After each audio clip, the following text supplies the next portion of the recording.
para Marcos capítulo 5, por favor. Marcos, capítulo de número 5, em nome de Jesus Cristo. Abra aí a sua Bíblia, vamos lá. Evangelho de Marcos, capítulo 5, versículo 25. Deixa eu pegar minha Bíblia aqui. Deixa eu cumprimentar os amigos que estão assistindo em casa. Nós temos um grande número de pessoas. Um dia desse, um pastor nosso me mandou uma mensagem no Zap. Disse: pastor, eu precisava daquela mensagem que o senhor pregou domingo. Eu estava no Facebook, facebookando, né, passando para cima, vendo o que o povo está fuxicando da vida dos outros, falando. Daqui a pouco, alguém compartilhou uma mensagem sua e caiu na minha linha do tempo. Aliás, no feed, né? Caiu no feed. Aí eu fui dar uma olhada. Puxa, pastor, até hoje, isso já tem umas 3 semanas, e ele me confirmou ontem pessoalmente. Ele falou: até hoje aquela mensagem tem ministrado ao meu coração. Então, que você que está acompanhando agora também seja abençoado. Esse é o culto de domingo de manhã, esse é o culto das 8 da manhã, com o povo mais abençoado, mais bonito, mais cheio, mais próspero, mais tudo. Amém? Vocês são demais. Isso, passa a mão no cabelo e fala: sou mesmo, vai lá, sou mesmo, sou mesmo. Isso. Aliás, sabe por que vocês são assim? Porque a Bíblia diz que como é o pastor é a ovelha. Pegou essa aí, né? Então tá bom. Em alguma coisa a gente tem que ganhar, né, irmão? Vamos lá. Evangelho de Marcos, capítulo 5, versículo de número 25. Diz assim a Bíblia Sagrada: e certa mulher que tinha, ou que havia 12 anos, tinha um fluxo de sangue, o que havia padecido muito com muitos médicos, e despendido, leia isso comigo, tudo quanto tinha. Pergunta: o que sobrou para ela? Por quê? Porque tudo que tinha, ela empenhou tentando ser curada. Continua. Nada lhe aproveitando, antes indo a pior. Deixa eu fazer um parênteses aqui, porque essa mensagem é muito forte. Primeiro, porque uma mulher que sofre 12 anos, e você manter a expectativa no começo é muito fácil. A questão é você mantê-la no final. Quantos anos ela sofria? 12. Imagine você no primeiro ano que ela descobriu a enfermidade. Ah, não, eu vou ser curada. Vou lá, vou no doutor X. O doutor X não deu certo. Não, mas vou no doutor Y, o doutor Y vai me ajudar. Mas você já tem 2 anos tentando. Não, mas eu vou para o 3º ano. O 3º não deu certo. Vamos, o 4º ano eu vou. No 5º, também não. Imagine você que quando chega o 8º ano de sofrimento, a expectativa e o ânimo já não é o mesmo. Porque se você luta e não vê resposta, não vê nenhuma melhora naquilo que você tem lutado. Perdão, pessoal, quando eu estou emocionado, eu espirro. E pensa numa emoção. E eu estou querendo emocionar de novo, só um minuto, para aí. Aí o pessoal que está filmando o culto já põe o rosto de alguém, para não mostrar o pastor. Porque aí quem está assistindo fica olhando e fala: nossa, o pastor espirrando no culto. Como é que pode espirrar num culto? Um dia desse o missionário usou boné, tinha gente criticando que eu usava boné. E o que espirra no culto? Sacrilégio, sacrilégio. Para aí. Pronto, pode voltar para mim. O pessoal de casa não viu nada, assim espero. Amém, mas vocês aqui viram tudo, né? Então tá bom. Voltando para a seriedade da mensagem. No 8º ano, o ânimo já não era o mesmo. Quando você luta e não vê nenhuma melhora, nenhuma recompensa do seu esforço, qual é a tendência natural, gente? Desanimar, desistir, parar. Só que mesmo piorando, o que essa mulher me ensina?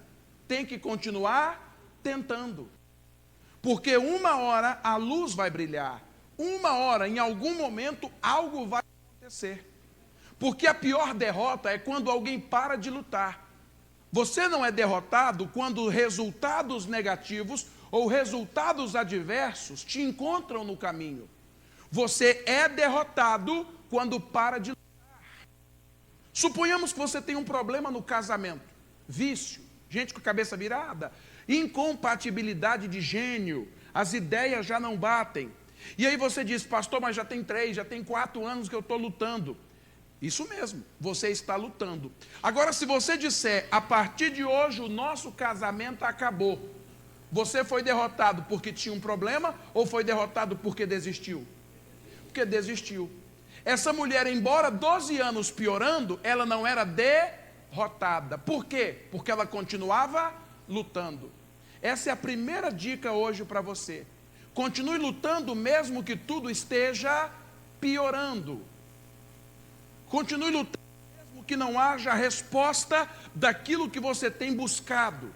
Só que a Bíblia vai me dizer que ela ouviu falar de Jesus. Vamos lá, o versículo 27. Diz assim: e ouvindo falar de Jesus, veio por detrás, entre a multidão, e tocou a sua veste. Basta para nós.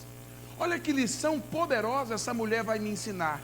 E ouvindo falar de Jesus, ela de tudo. Quando alguém falou de Jesus para ela, ela disse: eu vou tentar uma vez mais.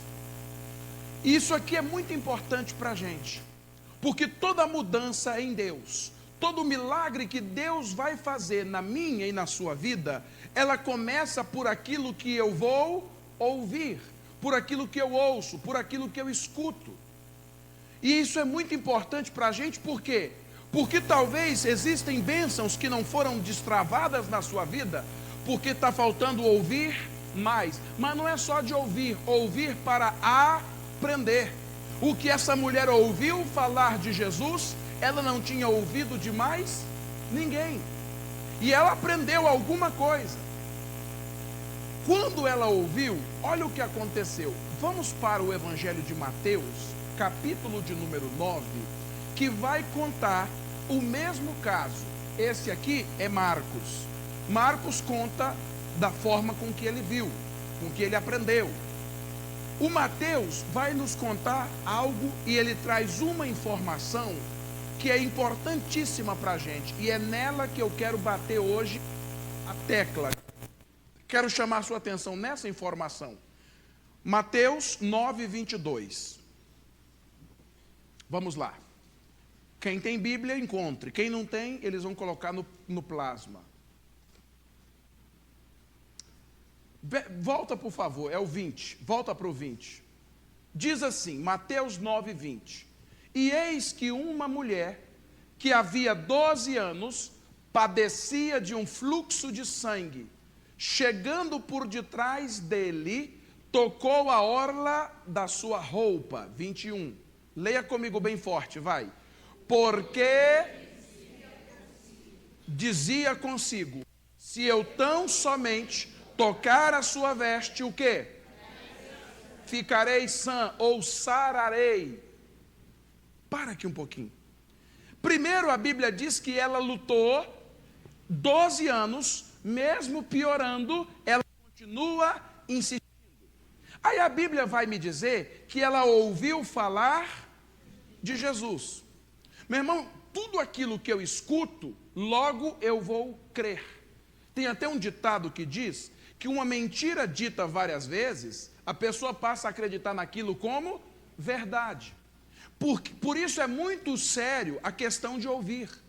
Nós que somos da fé, precisamos tomar cuidado com as informações que nós ouvimos. O que você ouve pode gerar fé ou pode gerar medo. Esses dias meu pai veio me visitar, domingo passado ele estava aqui, vocês o conheceram. Minha prima, no grupo da família, meu pai mandou uma foto e tal, o áudio, eu estou aqui com meu filho, estou em São Paulo e tal, vim na igreja do pastor Hilton e tal, meu pai todo feliz e tal, e aí a família também vem, um dia que quiser vir aqui, meu filho está aqui, não sei o quê. Grupo da família, pai, mãe, irmão, tio e tia e primos. De repente a minha prima manda um áudio. Meu nome é Hilton dos Santos Souza Júnior. Lá em casa todo mundo me chama de Júnior. Aí a prima falou assim, Júnior, que legal, rapaz, vi aí as fotos que o tio mostrou, tirou na igreja, em alguns pontos da cidade, que bonito e tal. Agora me ajude em oração para eu vencer o medo de São Paulo. Medo de São Paulo? Porque as notícias que a gente escuta aí, eu tenho até medo, eu tenho medo de estar andando no ônibus, daqui a pouco eu estar fora do ônibus, roubaram o ônibus e tudo que tinha dentro. Falei, primo, eu estou aqui, vai fazer 5 anos, morando na capital, a segurança é igual a qualquer lugar. Mas por que esse medo foi gerado no coração dela? Fica assistindo aqueles programas, me dá imagens da Zona Leste. Alagou a Zona Leste, meu Deus do céu. Carro rodou na Zona Sul, misericórdia. Mataram 3 em Heliópolis, meu Deus do céu. Tem 5 amarrados para matar de noite. Pessoa começa a escutar isso, o que ela vai ficar? Com medo. Falei, eu vou em São Paulo nada, menino, você está doido? Você está doido? Eu vou num lugar desse daqui para morrer? É assim ou não é? Na vida é o mesmo jeito, irmão. Você começa a escutar gente pessimista. Você começa a ouvir coisas ruins, negativas. Isso vai imprimir no seu coração medo. Repita comigo, e ouvindo falar de Jesus. Meu irmão, a gente tem que encher o coração de palavras de fé. Porque senão até uma loucura você pode falar. Eu vi uma reportagem de um rapaz que se suicidou. E aí entraram no quarto, estava ele com, tinha tomado remédios e deu overdose. E aí foram colocar, o que aconteceu? No toca-CD do quarto, ele estava ouvindo músicas que falavam de angústia, que a vida não vale nada, músicas depressivas. Alguém quer sair da depressão, se levante, escute coisas boas, pegue a palavra, porque ela não ouviu um humorista, ela não ouviu, que a moda agora é coach, né? Coach. Ela não foi numa aula de coaching, ela foi ouvir falar de Jesus. Porque o que me leva para o céu, o que muda a minha vida, o que me dá fé, não é ouvir outra pessoa, senão acerca de Jesus. E ela ouvindo, olha que coisa interessante, ouvindo falar de Jesus, 21, lê comigo, Mateus 9, 21. Porque dizia consigo, se eu tão somente tocar a sua veste, ficarei sã, sararei. Olha para mim. Ela disse para quem? Vamos ler lá 21? Porque dizia consigo. Para quem que ela dizia que ficaria sã? Para si? Meu irmão, isso aqui é importante demais no culto de hoje. Porque aquilo que você diz para você tem muito poder. Porque quantos de nós esperamos que o nosso milagre seja gerado a partir do que alguém fale para nós? Muitos de nós dizemos, pastor, ninguém me ajuda, ninguém me dá uma palavra de ânimo, ninguém me dá uma palavra que vai dar certo. Ou outro, no caso do cristão mais tradicional, o pentecostalzão, ele espera que um profeta chegue com a profecia, olhando e dizendo, ei, você careca, vai ficar cabeludo, ei, você solteira, vai casar, você que está quebrado, sua vida vai mudar, atenção, você que precisa de dinheiro, num passe de mágicas, Deus vai mudar a sua vida, você será próspero. E a gente fica esperando esse tipo de coisa. Só que se essa mulher dependesse de alguém profetizar sobre ela, de alguém falar para ela que ela ficaria sã, ela estaria enferma até o dia de sua morte. Só que ela não esperou ninguém falar para ela. Ela começou a dizer para si, e aqui é a mensagem de hoje. O que é que você tem dito para si mesmo? O que é que você tem dito quando se vê no espelho? O que é que você tem dito quando alguma situação ruim acontece? Como pregador, eu atendo muitas pessoas. E eu escuto as pessoas no escritório dizerem, pastor, eu acho que eu não nasci para ser feliz. Eu acho que eu nasci para sofrer. Eu acho que ninguém gosta de mim. Eu acho que eu sou isso, eu sou infeliz, eu sou não sei o quê. E aí as pessoas começam a depreciar-se e dizerem acerca de si palavras negativas. E aí eu tenho uma palavra para você, porque tem gente que ao contrário diz, eu não prospero, porque as pessoas falam e lançam. Uma mulher falou para mim, minha mãe disse que eu nunca seria feliz, porque quando eu era menina eu era rebelde. E cada rebeldia que eu fazia, mamãe com raiva dizia: você vai ver, menina, você nunca vai ser feliz porque você está desonrando sua mãe. Aí ela diz para mim: pastor, e eu acho que as palavras de mamãe tiveram efeito, porque eu nunca fui feliz. Meu irmão, não há palavra mais poderosa, tanto para abençoar quanto para amaldiçoar, do que aquilo que você diz para si mesmo. E mais uma vez eu pergunto: o que é que você tem dito para si mesmo? Essa mulher dizia: eu ficarei sã. Você tem que dizer: eu sou uma bênção. Por que ela diz eu ficarei sã? Porque ela ouviu falar de...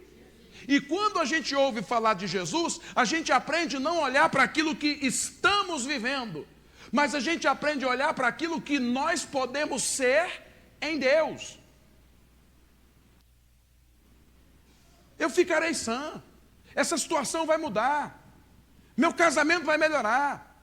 Eu vou ser curada. Comece a dizer para si mesmo. Provérbios 23, 7. Abra sua Bíblia, por favor.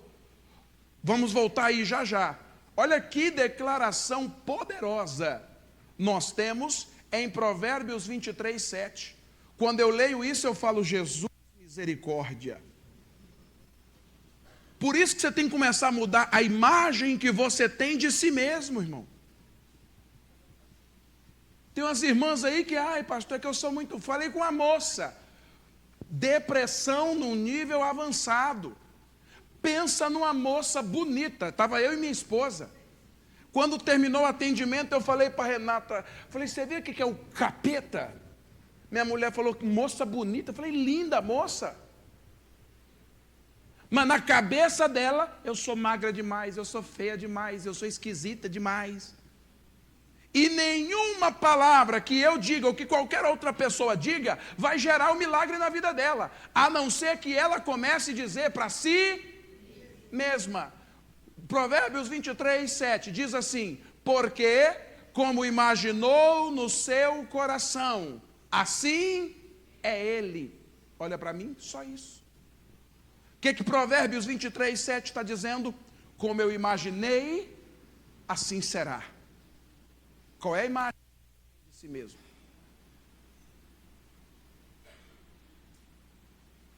Às vezes você vê cada moça bonita arrastando pneus, sabe, meu irmão, se humilhando por causa de cada peça rara que você fala: misericórdia. Aí você vê umas que não são nem tão bonitinhas assim, né? Você olha e fala: gente, aquele é o marido dela? Ele é cego? Mas porque ela se achava bonita. Se os outros não me acham, problema dos outros. Porque dizia consigo. Isso aqui mexeu comigo, irmão. Porque às vezes nós, por conta dos problemas que a gente está vivendo, a gente costuma dizer. Essa mulher era para dizer o quê? Eu sou doente. Mas ao invés de dizer que eu sou doente, o que ela dizia?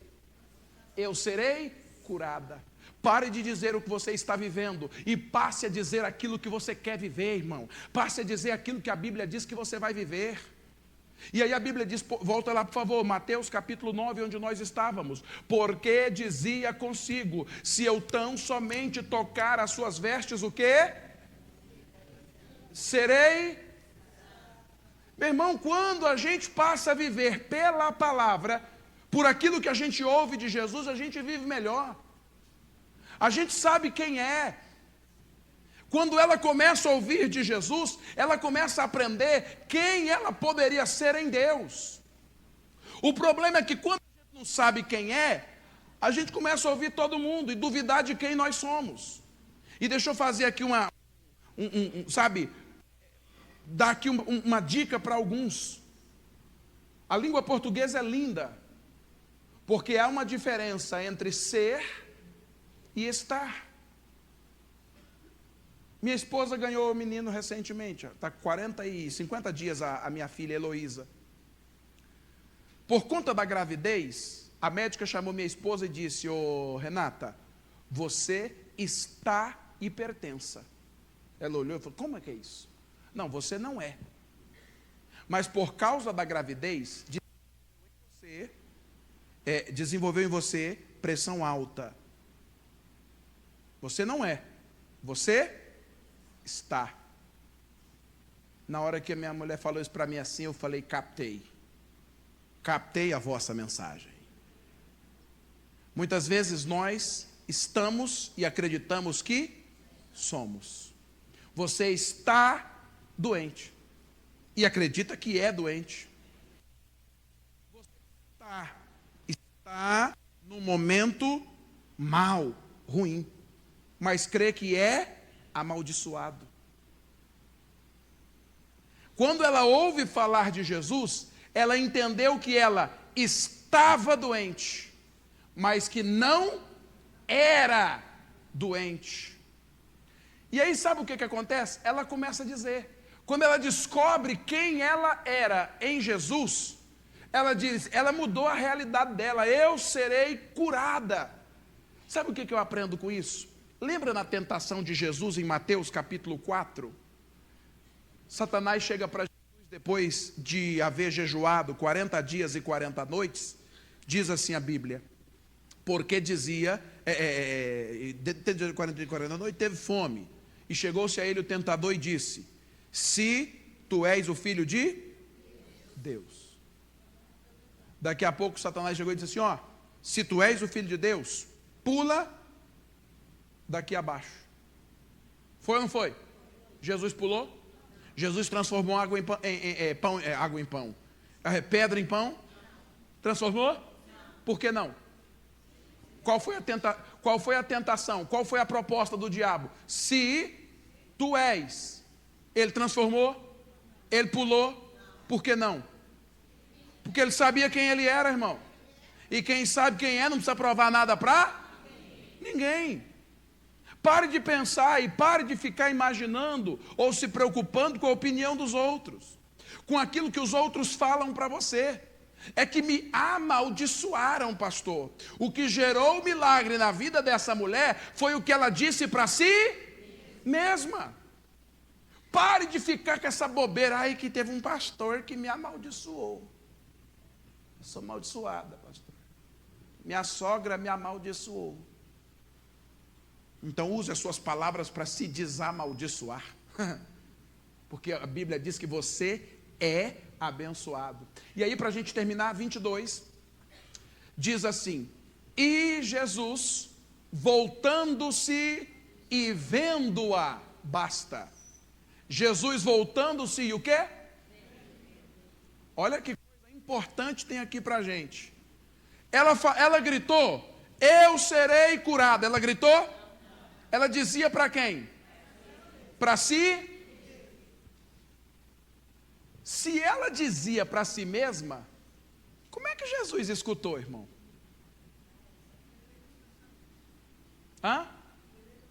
Primeiro porque ele é Deus, né?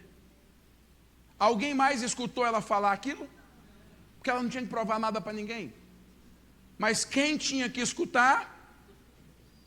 Isso aqui acontece com a gente. Quando você começa a dizer para si mesmo o que a Bíblia diz que você é, Jesus vai olhar para você.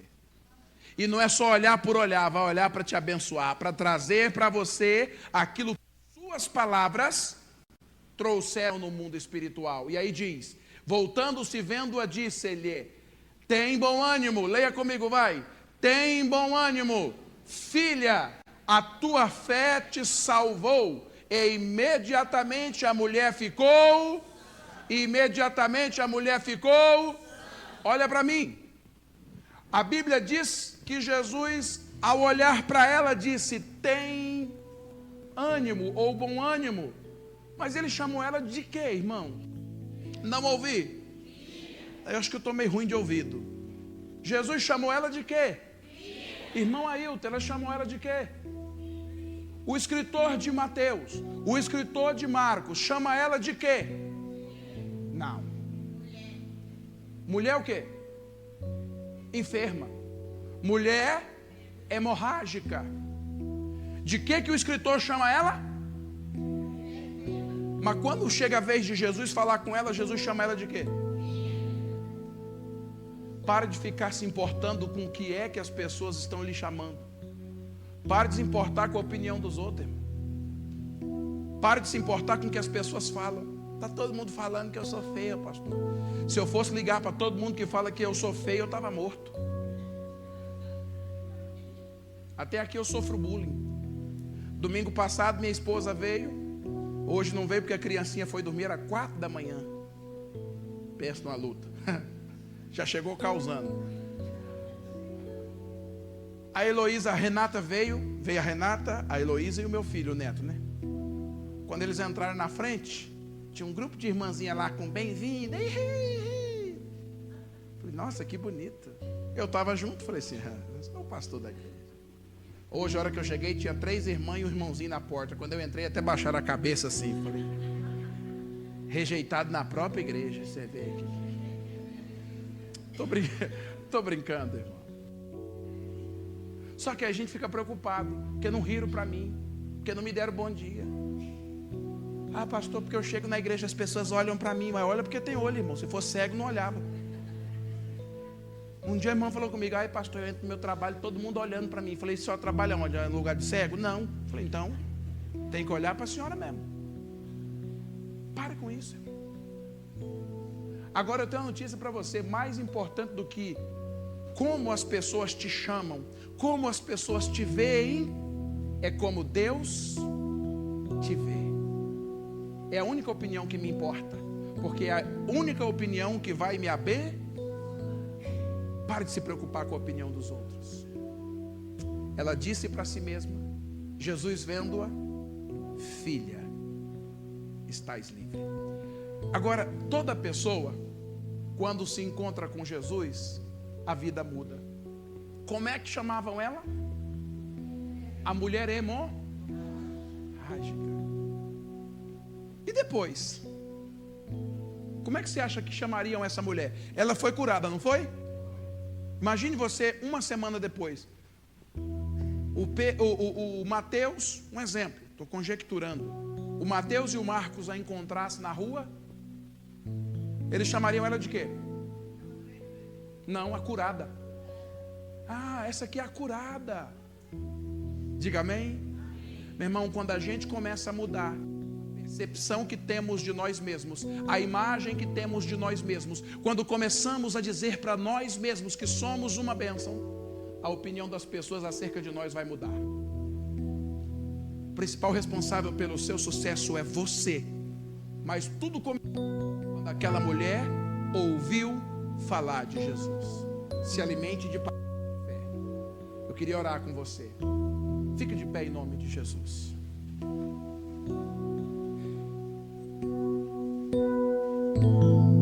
Adore a Jesus. Feche os seus olhos. Aleluia. Na Igreja Internacional da Graça de Deus,